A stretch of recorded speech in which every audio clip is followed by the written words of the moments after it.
Most people assume cafe racers were built to draw eyes, something to park, admire, talk about. That idea misses the point entirely.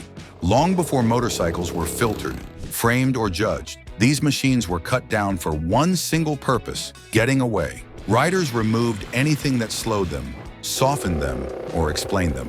What stayed was only what helped the bike move faster through the night. Cafe racers were not statements, they were solutions. And to understand why that mattered, we have to go back to the moment escape first became necessary. In post-war Britain, progress came slowly. Streets were being rebuilt, paychecks were thin, and most futures looked already spoken for. Young riders felt that weight more than anyone. For them, motorcycles were not hobbies. They were the only affordable way to stretch life beyond routine. These were not collectors or designers chasing identity. They were shift workers finishing long days, pooling loose change, and meeting after dark at transport cafes like the Ace Cafe.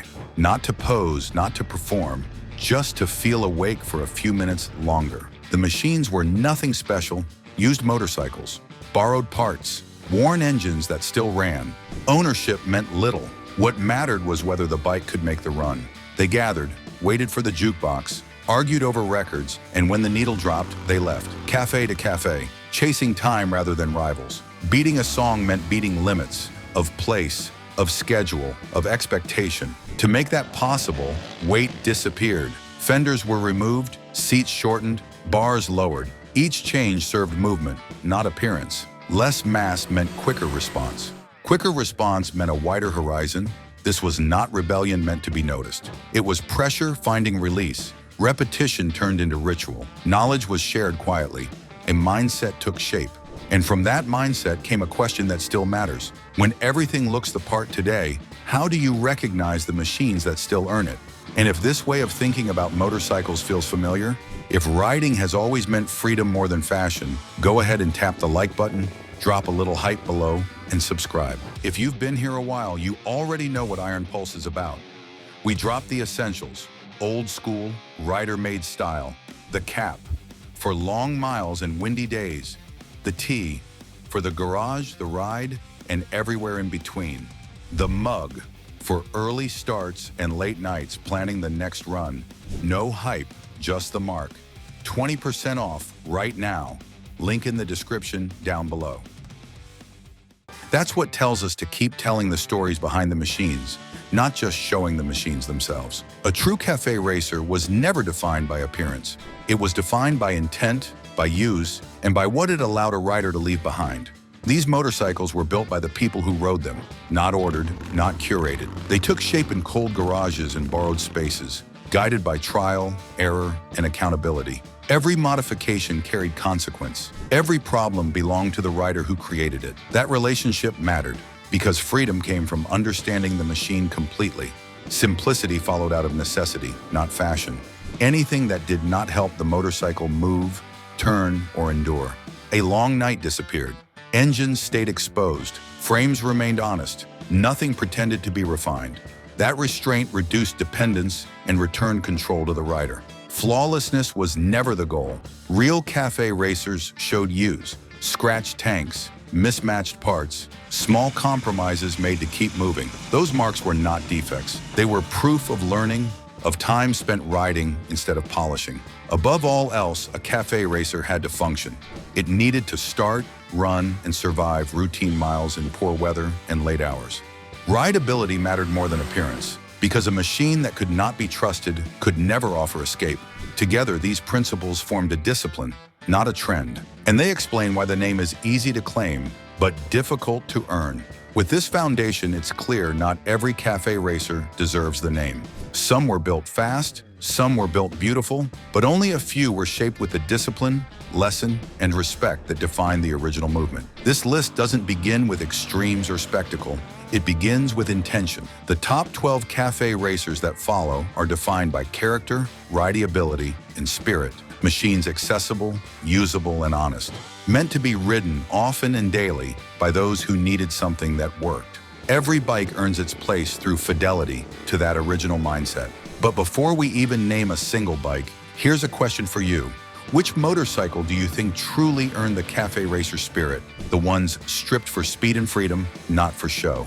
Take a guess, Drop it in the comments and tell us why you think it fits. We'll see how close your intuition is as we move through the full list, and it's always fascinating to compare your guesses with the bikes that actually made the cut.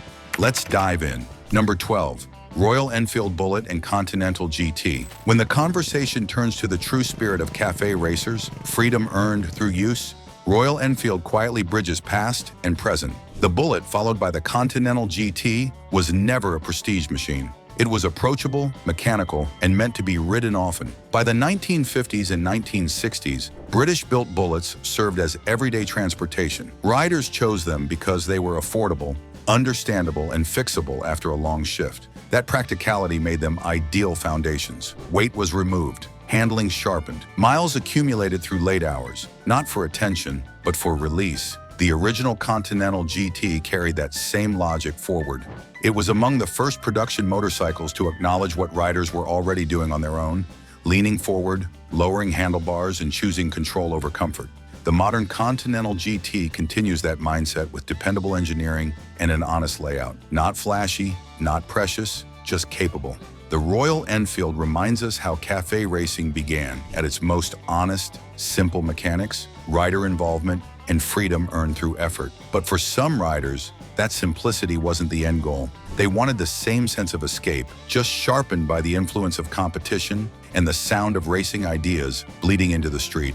That hunger pushes us to the next step forward, where café racers began borrowing courage and attitude straight from the track. Number 11. AJS 7R and Matchless G50. To understand where café racer thinking truly came from, you have to look toward machines shaped by racing, not style. The AJS 7R and its larger sibling, the Matchless G50, were built with a singular focus: performance earned through skill.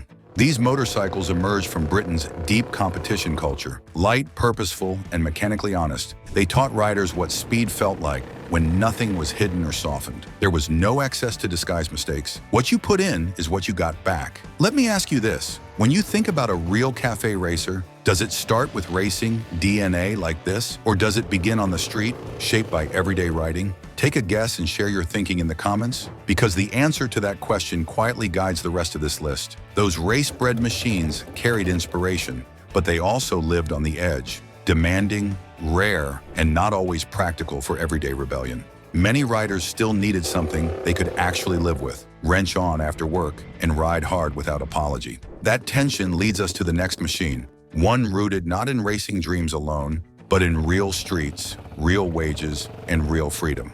Number 10. BSA, a 65 Lightning and Thunderbolt. Early café racing had nothing to do with Polish. It was about leaving, and the BSA A65 delivered exactly that. Built for everyday riders, these machines offered torque, simplicity, and the confidence to keep going after midnight. The Thunderbolt leaned toward balance, single carburetor, smooth response, a motorcycle that handled weekday miles and late-night runs without complaint. The Lightning pushed harder, twin carburetors, sharper throttle, and a louder presence. Same foundation, different temperament. Neither version arrived with a café label. Riders earned that identity themselves by removing weight, lowering bars, and riding farther than planned. That mattered. The A65 was affordable, understandable, and willing. It rewarded effort rather than image. Knuckles got scraped, miles added up, respect followed naturally. These BSA twins captured working-class independence perfectly. But raw power alone wasn't enough for everyone. Some riders wanted freedom that felt calmer, more balanced, a machine that didn't just rush forward, but flowed through the road.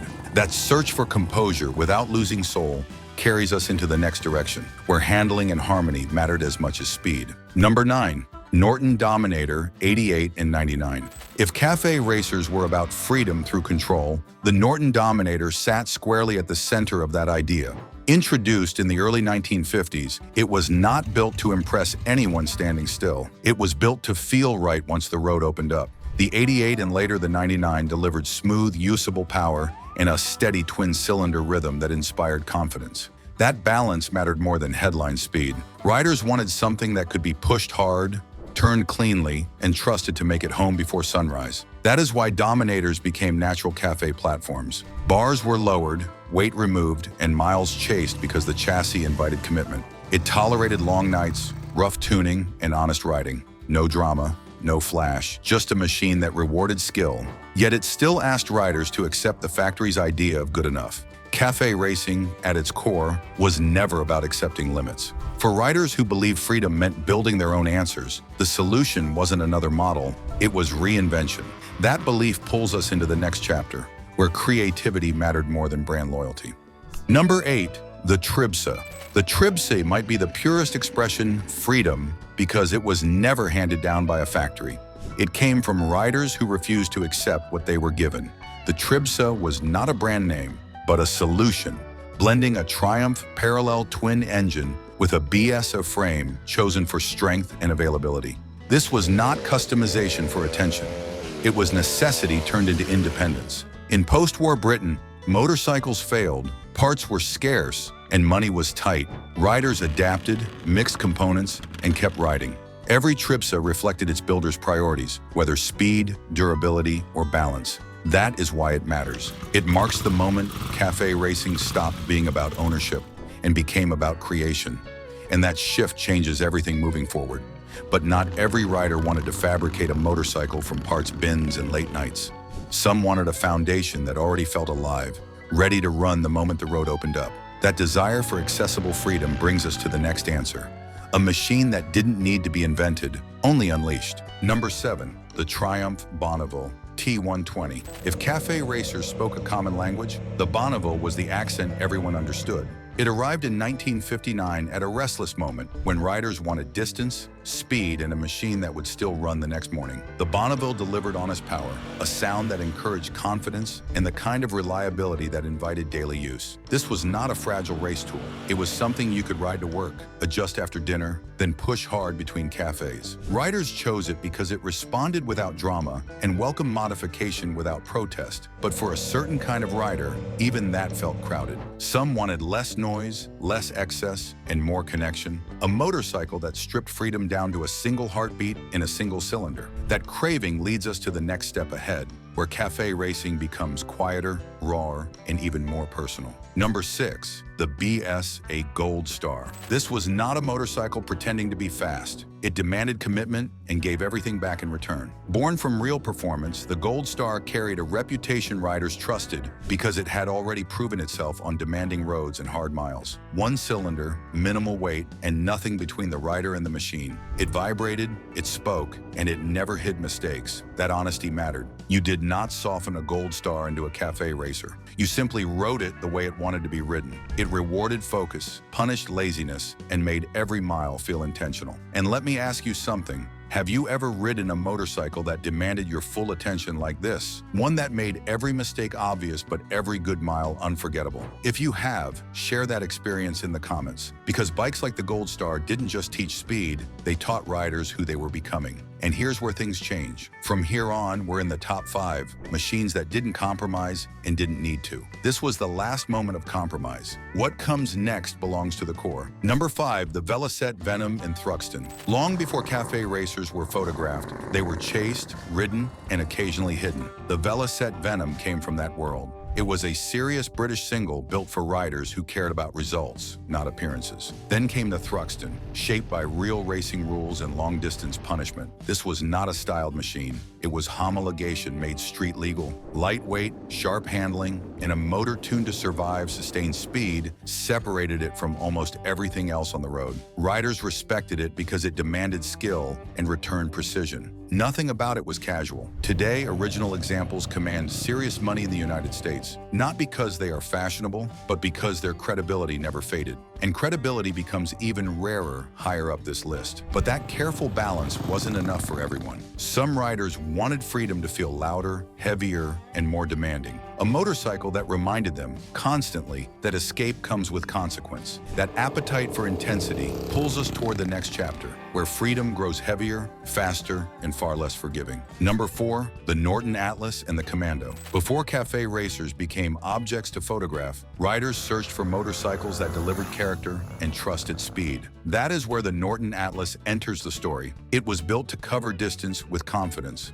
offering strong pull and steady handling that mattered on real roads. From that foundation came the Commando, a motorcycle that refined the idea without losing its edge. The ice-elastic frame transformed vibration into control, allowing riders to push harder for longer without punishment. These were not delicate machines. They asked something from the rider and rewarded commitment in return. Chosen for how they felt in motion, not how they looked at rest. They embody a kind of freedom that grows clearer as this list climbs higher. But freedom to survive must also be dependable. As cafe culture spread beyond Britain, riders began searching for machines that could carry the same spirit without demanding constant sacrifice. That evolution pushes us to the next direction, where freedom becomes more inclusive, crossing borders and opening its doors to anyone willing to ride. Number 3, the early Honda CB series. When riders talk about freedom becoming practical, this is where the story changes. The Honda CB 450 and the original CB 750 did not chase romance. They delivered confidence. These motorcycles started every morning, ran all day, and asked little in return. That reliability reshaped expectations and quietly invited experimentation. Riders could ride farther, push harder, then modify without fear of being stranded. The CB 450 introduced modern thinking with smooth power and usability, while the CB 750 expanded that idea into something truly democratic. Performance was no longer exclusive. It became accessible and dependable. That shift mattered to cafe culture because freedom works there. And freedom wasn't just about getting there, it was about building the perfect feeling along the way. That obsession leads us to the next step forward, where cafe racing reaches its most intentional form, crafted by riders who refuse compromise altogether. Number 2, the Triton. As we climb near the top of this list, we arrive at a machine that explains cafe culture better than any slogan ever could. The Triton was not purchased, it was assembled. In the late 1950s and 1960s, riders stopped waiting for manufacturers to solve their problems. They wanted speed without fragility and handling without compromise. So they combined what already worked: a Triumph parallel twin engine for strength and drive, set inside a Norton featherbed frame known for confidence at speed. That pairing was not about loyalty or appearance, it was about results. These bikes were built in garages, tuned by feel,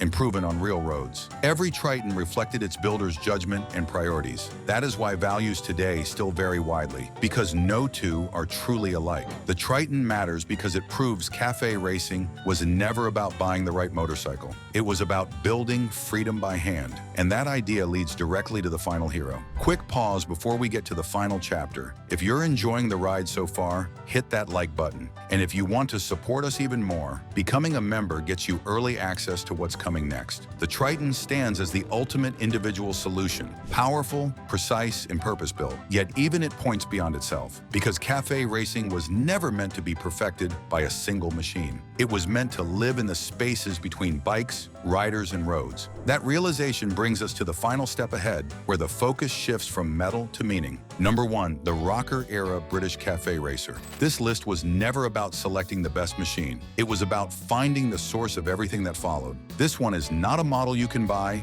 or a badge you can collect. It is the rocker-era cafe racer itself, the original idea that gave meaning to every motorcycle on this countdown. In late 1950s, Britain young riders had limited money, limited options, and very little patience. What they did have were motorcycles and the desire to go somewhere, anywhere under their own power. Cafes were meeting points, not destinations. Bikes were assembled from necessity, shaped by miles and defined by use. Tanks were dented by knees, exhausts burned blue, leather worn thin by wind. Nothing was curated, everything was earned. This was not style chosen in advance, it was character revealed over time. Freedom came from motion, risk, and commitment. And once you understand that, cafe racers stop being a look and become a reason to ride. Cafe racers were never about chasing perfection. They were about choosing your own road, even when it was rough, even when no one was watching. If this video reminded you why motorcycles first made you want to disappear for a while and just ride, there's more waiting for you.